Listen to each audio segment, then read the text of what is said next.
It's a serious program for your self transformation. நான் பேச போறது இல்ல, இன்னைக்கு உங்ககிட்ட நான் பேச போறது கிடையாது. யார் பேச போறா?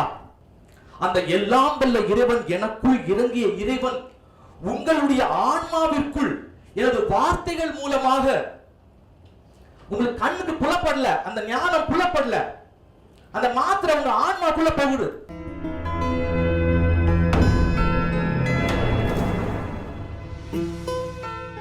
I'm here as I was a failure. I failed again and again, but I did not give up. Today I am here with success. Today I am here with success and I am guiding my people to achieve it. Are you ready for that? ஒரு வார்த்தை போதுங்க, திரு வார்த்தைன்னு சொல்லுவோம். அடச்சின்னு யாராவது சொல்லட்டுமே, நீ எல்லாம் ஒரு ஆளு. திடீர்னு கோவம் வந்துடும், பொத்துக்கிட்டு கோவம் வந்துடும், என்ன நடக்குதுன்னு தெரியாது, வெறி ஆயிடுவான். அவன் வாழ்க்கையில ஜெயிக்கணும்னு முடிவு பண்ணிடுவான். அதனால என்னுடைய வார்த்தைகளுக்குள் இறைவன் ஒளிந்து கொண்டு உங்களுடைய ஆன்மாவிற்குள் சென்று கொண்டிருக்கிறார். உங்களுடைய ஆன்மாவிற்குள் சென்று கொண்டிருக்கிறார். அது உங்க கண்களுக்கு புலப்படாது. நான் இதை மெனக்கெட்டு செய்யணும்னு நான் இன்னைக்கு ப்ரோக்ராம் கூட யோசிச்சு பார்க்கிறேன். எப்படி நடந்துட்டு இருக்கு? ஒரு ஞான கண்ணோட்டத்தோட பாருங்களேன். நீங்களா இங்க வந்திருக்கீங்க, நீங்க சொல்றீங்க நான் தான் வந்தேன் அப்படின்னு இல்ல. ஒரு ஃபோர்ஸ், ஒரு டிவைன் உங்களை புஷ் பண்ணி இருக்கு. எவ்வளவோ பேர் இருக்கலாம், எவ்வளவோ பேர் வெளியே இருக்காங்க. ஆனா நீங்க இந்த பாசிட்டிவிட்டியை கேட்கணும்னு உங்களுக்கு அந்த பிளெஸிங் இருக்கு. அதனாலதான் இங்க உள்ள வர முடிஞ்சது. பார்த்துக்கிட்டே இருந்தா, வீடியோ பார்த்துக்கிட்டே இருந்தா எந்த மாற்றமும் பெருசா ஏற்படாது. ஏதோ சின்ன சின்ன மாற்றங்கள் ஏற்படலாம். யாரா வேணா இருக்கலாம், உங்களுக்கு ஞானத்தை கொடுப்பவர் யாரா வேணா இருக்கலாம், பக்கத்துல இருக்கலாம், தூரத்துல இருக்கலாம். ஆனா ஒரு சுவிட்ச் போடணும் உங்களுக்கு. அப்படியே வண்டி தடுமாறுது. வண்டி தடுமாறணும்னு என்ன ஆகுது? மெக்கானிக்கிட்ட போறான். மெக்கானிக்கிட்ட போனோன்னு அந்த கொஞ்சம் ஆயில் போடுறான், கொஞ்சம் அதெல்லாம் சரி பண்றான், புதுசா பார்ட்ஸை மாத்துறான். அது போலதான் சிக்கல் இருக்கு உங்க வாழ்க்கையில. அப்ப கொஞ்சம் ஆயில ஊத்துறோம், கொஞ்சம் மோட்டிவேட் பண்றோம், உங்களை எழுச்சி பெற செய்யறோம். அப்போ ஃபிரிக்ஷன் வேகமா ஓடுது, இன்ஜின் வேகமா ஓடுது. உங்களுடைய மைண்ட அவ்வளவு பத்திரமா பார்த்துக்கணும். அது ஒரு மிகப்பெரிய இன்ஜின். அது நிறைய பேர் தெரியாது. அதனால பேசாதீங்க. நெகட்டிவா பேசுறாங்களா, ரொம்ப கேர்ஃபுல்லா. உங்களை யார் பத்திரமா பார்த்துக்க முடியும்? நீங்க தான். உங்களை நீங்க தான் பத்திரமா பார்த்துக்க முடியும். உங்களை உயர்த்தி கொள்ள உங்களை தவிர வேற யாராலையும் முடியாதுங்க. அதனால உன்னையே நீ அறிவாயாக, உன் உள்ளத்தை நீ ஒளிவாயாகன்ற நிறைய ஞான மார்க்கமான விஷயங்கள். திரும்ப திரும்ப ஞானம் ஞானம் பேசுறானே, என்னடா ஞானம் அப்படின்னு நினைக்கலாம் நிறைய பேர். நீங்களாம் வாழ்க்கையில வளரணும். நான் ஒவ்வொருத்தருக்குள்ளேயும் ஒரு ஹீரோவை பார்க்கிறேன், ஒரு கதாநாயகனை பார்க்கிறேன், ஒரு கதாநாயகிகளா பார்க்கிறேன், ஒரு ஹீரோயினா பார்க்கிறேன். சுவாமி விவேகானந்தர் என்ன சொல்றார்? இந்த பிரபஞ்சத்துல, இந்த அண்ட சராசரத்துல எல்லாமே உன் கண்ணுக்கு முன்னாடி தான்டா இருக்கு. வளமைகள் எல்லாம் உன் கண்ணுக்கு முன்னாடி தான்டா இருக்கு. ஆனா உன் கண்களுக்கு புலப்படலடா. உன்னோட கண்ணுக்கு மட்டும் புலப்படல. ஏன்னா நீ எப்படி இருக்கியோ அதன் எதிரொலிதான் இந்த உலகம்ன்றார்.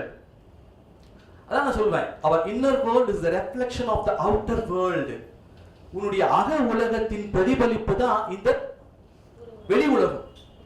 அதனால நம்ம எக்ஸாக்ட் மிரர், கண்ணாடி கூட ரைட்ட லெஃப்ட்ல காட்டும், லெஃப்ட் ரைட்ல காட்டும். ஆனா அப்படியே கான்சியஸ்னஸ் இம்ப்ரூவ் பண்ணணும். உங்களுடைய கான்சியஸ்னஸ் இம்ப்ரூவ் பண்ணணும். அதான் என்னுடைய மெயின் மோட்டிவ். பயங்கரமா உங்க எனர்ஜியை இம்ப்ரூவ் பண்ணணும். எவ்வளவு பெரிய எனர்ஜி கூடி இருக்கும் தெரியுமா? இங்க என்னோட ஃப்ரெண்ட் ஒருத்தன் 5 மணிக்கு வரேன்னு சொன்னானா 6 மணிக்கு தான் வருவான். 10 மணிக்கு வரேன்னு சொன்னானா 11 மணிக்கு தான் வருவான். Please be in time. ஏன்னா ஒவ்வொரு விஷயத்தையும் நாம உன்னிப்பா கவனிக்கணும். நான் சொல்வேன், say it do it, say it do it. ஒன்னு சொன்னீங்களா அதன்படி செஞ்சிருங்க. இப்ப ஒன்னு பேசுறது, நாளைக்கு ஒன்னு பேசுறது, மாத்தி மாத்தி பேசுறது. காலையில 7 மணிக்கு அலாரம் வச்சு எழுந்திருக்கணும் முடிவு பண்ணிட்டீங்கன்னா வச்சபடி எழுந்திருச்சிடணும். ஏன் எழுந்திருக்கணும்னு கேட்டா, அப்பதான் உங்க சப்கான்சியஸ் மைண்ட் பிலீவ் பண்ணும். இவன் என்ன சொன்னாலும் செஞ்சிருவான்டா, இவன் என்ன சொன்னாலும் செஞ்சிருவான். அதை விட்டுட்டு மாத்தி மாத்தி பேசுனீங்க வச்சுக்கோங்க, நீங்களும் குழம்பி, உங்க சப்கான்சியஸ் மைண்டும் குழம்பி, உங்க வாழ்க்கையும் குழம்பும். உங்க வாழ்க்கை குழம்புவதற்கான காரணமே யாருன்னு நினைக்கிறீங்கன்னா நீங்க தான். இதே மாதிரி கண்டினியூஸா அவன் செஞ்சுட்டே இருப்பான். அப்ப எனக்கு புரியல. அப்புறமா தான் எனக்கு புரிஞ்சுது, that is the control of subconscious mind. உங்க கான்ஷியஸ் மைண்ட் எப்ப பார்த்தாலும் உங்களை கேள்வி கேட்டுட்டே இருக்கும். புதுசா ஒரு விஷயத்தை கேட்கும் போது உங்க மைண்ட் அடாப்ட் ஆகாது. பட் ஆனா கொஞ்சம் கொஞ்சமா கண்டிஷன் ஆகிடும். எப்படி பிறந்த உடனே குழந்தைக்கு தமிழ் பேசும்போது புரிஞ்சிருக்காது. ஒரு மொழி நமக்கு புதுசா கேட்கும் போது புரியாது. ஆனா அதை திரும்ப திரும்ப கேட்கும் போது அந்த வார்த்தைகள் நமக்குள்ள போய் அந்த வார்த்தைகள் நமக்கு புரிய ஆரம்பிக்கும். இந்த கான்ஷியஸ் மைண்ட், சப்கான்ஷியஸ் மைண்ட், இந்த சப்ஜெக்ட்டுக்கு வரும். ரொம்ப இம்பார்ட்டன்டான ஒரு சப்ஜெக்ட். நீங்க நிறைய பணம் சம்பாதிக்கணும், நிறைய விஷயங்களை அச்சீவ் பண்ணணும்னு நினைக்கிறீங்க. இந்த கான்ஷியஸ் மைண்ட் எப்படி திங்க் பண்ணும்?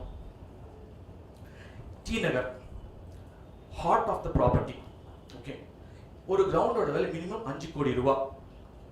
அண்ணா நகர் இதே 5 கோடி ரூபாய். நீங்க ஒரு இடத்த வாங்கணும் அப்படின்னு முடிவு பண்றீங்க. வாங்கினா நல்லா இருக்கும் அப்படின்னு உங்களுக்கு தோணுது. இந்த கான்ஷியஸ் மைண்ட்ல போடுறீங்க. கான்ஷியஸ் மைண்ட்ல தான் திங்க் பண்ணுவாங்க. சப்கான்ஷியஸ் மைண்ட்ல திங்க் பண்றவங்க மட்டும்தான் வின் பண்ண முடியும். இது எப்படி வேலை செய்யுதுன்னு சொல்றேன். அப்போ நீங்க வாங்கணும்னு நினைக்கிறீங்க. நீங்க சம்பளம் ஒரு மினிமம் 50,000 வாங்குவீங்க, இல்ல 1 லட்சம் ரூபாய் வாங்குவீங்க.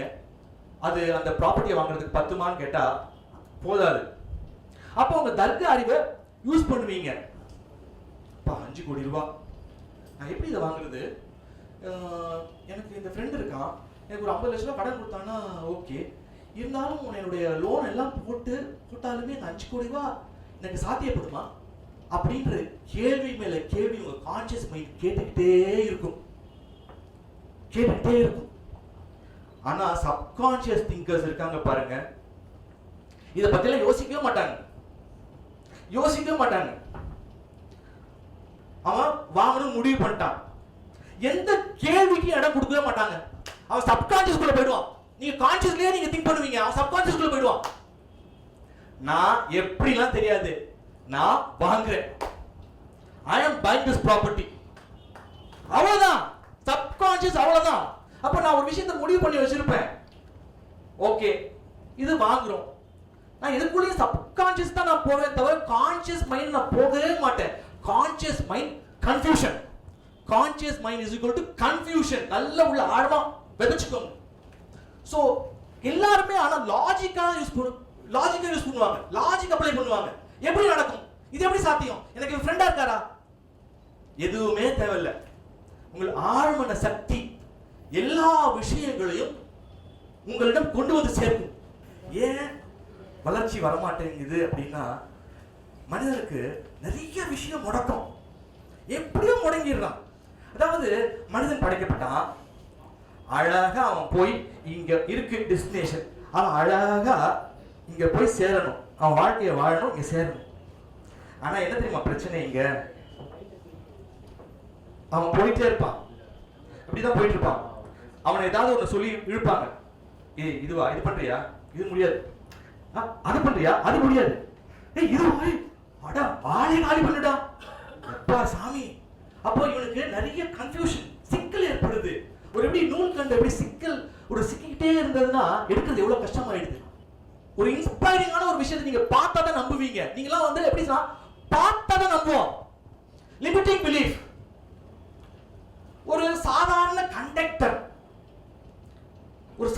கண்டக்டர் ஒரு பெரிய டிரான்ஸ்ஃபர்மேஷன், ஒரு சூப்பர் ஸ்டாரா மாறிட்டார். ஏன் மாறிட்டார் அப்படின்னு பார்த்தா, he did not believe that he is a conductor, he belongs to a conductor. அவர் முடிவு பண்ணார், ஏன் ஒருத்தன் ஏழையா இருக்கான், ஏன் ஒருத்தன் சராசரியா இருக்கான், ஏன் ஒருத்தன் கடன் பிரச்சனையில இருக்கான் அப்படி. Limiting belief.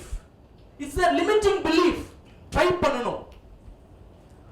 Positive thinking will not guarantee success. Positive thinking will not guarantee success, but negative thinking will guarantee failure.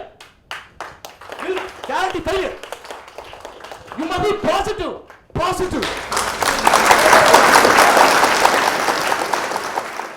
அனைவருக்கும் உற்சாகமான வணக்கத்தை தெரிவிச்சுக்கிறேன். எனக்கு ரொம்ப சந்தோஷமா இருக்கு இந்த இடத்துக்கு வந்திருக்கிறது. நான் சேலத்துல இருந்து வந்திருக்கேன்.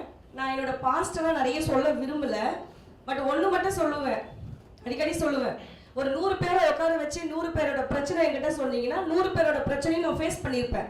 என்னோட ஏஜ் வந்து 45 கம்ப்ளீட், இப்போ 46. ஏன்னா அந்த ஏஜை வச்சு நீங்கள் கெஸ் பண்ணிக்கோங்க. வந்து என்னோட ஹஸ்பண்ட் வந்து இறந்து இன்னைக்கு 19 இயர்ஸ் ஆச்சு. ஸோ ஷார்ட்டாக முடிச்சுக்கிறேன். ஸோ என்னுடைய ஃபியூச்சர் ஆம்பிஷன், பிளான், சக்ஸஸ் எல்லாமே நான் எதிர்பார்க்குறது ஒன்று தான். சாரோட வீடியோஸ் நிறைய பார்த்துருக்கேன். நிறைய வீடியோஸ் பார்த்து அந்த புஷ் புல் சொல்லியிருக்கீங்களா சார், உங்களுக்கு ஞாபகம் இருக்கான்னு தெரியல. புஷ் புல்லை பற்றி சொல்லியிருக்காரு ஒரு வீடியோவில். என்ன அப்படின்னு சொன்னீங்கன்னா, சில நேரங்களில் வந்து நமக்கு யாராவது ஒரு மோட்டிவேட்டர், யாராவது ஒருத்தர் நான் இருக்கேன் தைரியமா இருங்க அப்படின்னு சொல்றதுக்கு ஒரு ஆள் வேணும். அப்படி இல்லைன்னா நம்மளுக்கு நம்மளே நம்ம மோட்டிவேட் பண்ணிக்கணும். ஸோ இது ரெண்டும் நடக்கும் அப்படின்னு சொல்லியிருக்காரு அவர். அதில் ஃபர்ஸ்ட்ல சொல்கிறேன் பாருங்க, எனக்கு நானே மோட்டிவேஷன். ஸோ எத்தனையோ பிரச்சனைகள், எத்தனையோ டிப்ரெஷனாக உட்காரும் போது கூட எனக்கு நானே மோட்டிவேட் பண்ணிக்குவேன். ஓரளவுக்கு என்ன பண்ணிக்கிட்டேன், நான் ப்ரிப்பேர் பண்ணிக்கிட்டேன். ஸோ இப்போ என்னுடைய கனவு, என்னோட ஆசை என்ன அப்படின்னா ஒன்று, லேடிஸ்க்கு குறிப்பாக பெண்களுக்கு ஒரு உதாரணமாக நான் வாழணும் அப்படின்றத என்னுடைய மிகப்பெரிய குறிக்கோள், லட்சியம் எல்லாமே இருக்கு.